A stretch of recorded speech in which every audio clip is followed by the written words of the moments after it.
I was born on March 31st, 1927, in Yuma, Arizona, to a hardworking American family. From a young age, I learned the struggles of migrant farm workers, moving from field to field. I saw how my parents struggled with these low wages, with little no pay, no breaks, and no protection from abuse. This isn't the land of free. I knew something had to change. In the 1960s, I co-founded the United Farm Workers to fight for better wages and working conditions. I led strikes, marches, and boycotts, believing in non-violent protests, because that's what gets done. One of the biggest victories was the Delano Grape Strike, where farm workers united to demand for better treatment. Their life was dedicated to La Causa, the cause, the justice of farm workers. Sí se puede. Yes, it can be done. My name is Emma Taneka, and I was born on December 21st, 1916 in San Antonio, Texas, during a time when my community faced racial discrimination and social injustice. Growing up in a Mexican-American family, I saw the struggles of the working class people, especially immigrant families like mine. The poverty that I witnessed in my community and the deep inequality in society became the foundation of my activism. A big moment in my spotlight was in 1938 when I led the pecan shellers strike in San Antonio. Thousands of workers, mostly women, fought for better wages and working conditions in the pecan shelling factories. Me and Cesar Chavez shared a similar vision, and we both fought for improving the lives of farm workers and advocating for the rights of Mexican Americans. My name is Dolores Huerta, and I'm a labor leader and civil rights activist and co-founder of the United Farm Workers. I was born on April 10th, 1930 in Dawson, New Mexico, but I grew up in Stockton, California. My passion for justice and equality began early in life, shaped by the experiences of my parents.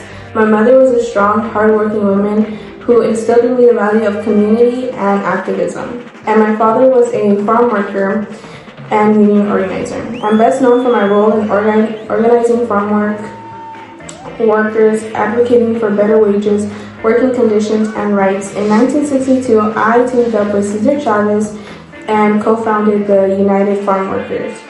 And together we fought to improve the lives of migrant farm workers who were often subjected to exploitation and harsh conditions. Hello, my name is Jaime Escalante. I was born on December 31st, 1930 in La Paz, Bolivia. I was a renowned educator, best known for my work in mathematics at Garfield High School in East LA. I was a teacher who helped the Chicano students of East LA to learn pre-calculus, and my teachings in the education system aligned with the Chicano movement, who were fighting for the right to equal education. I improved math education for Latino students, which helped inspire other schools to take action and do the same for the Latino community.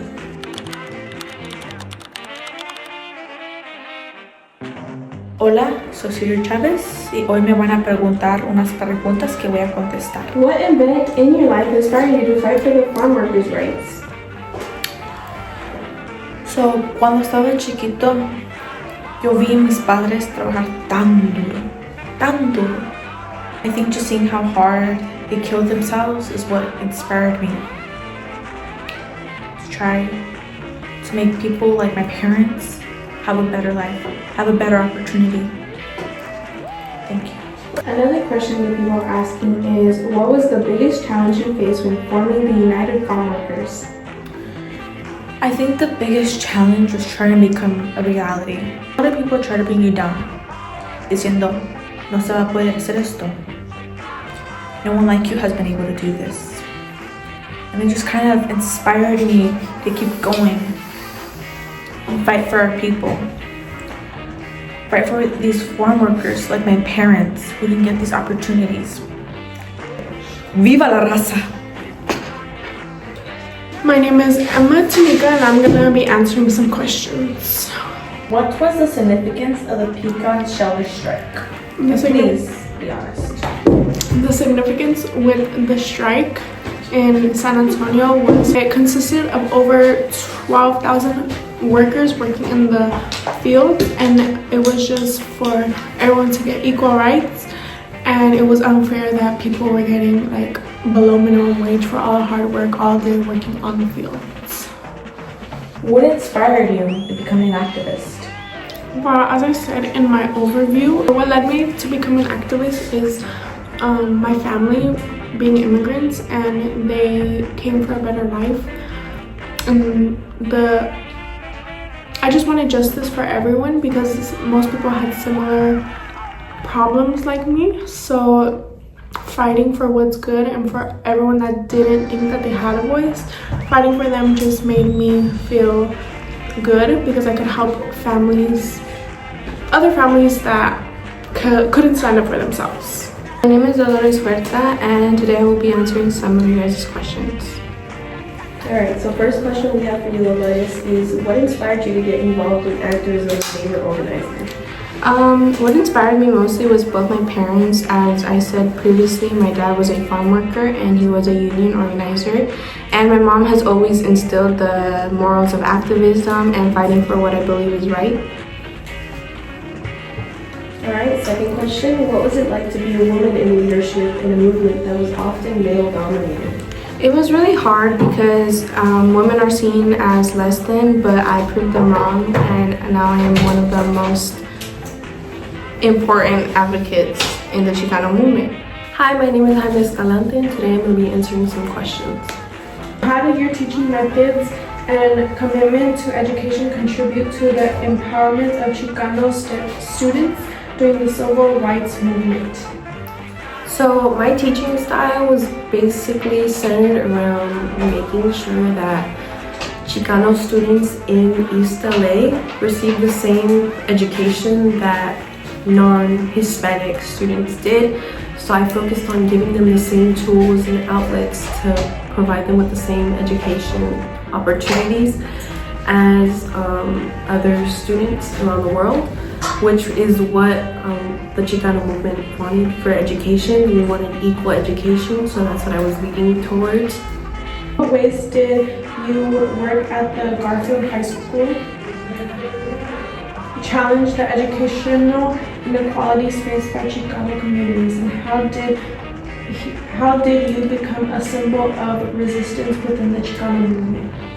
So I'm a teacher who really wanted the best for my students. I saw how much they were struggling with certain subjects in math. None of them knew what calculus was, so my goal was to make sure that they got the same treatment that everyone else did, and I was the outlet to provide that work for them.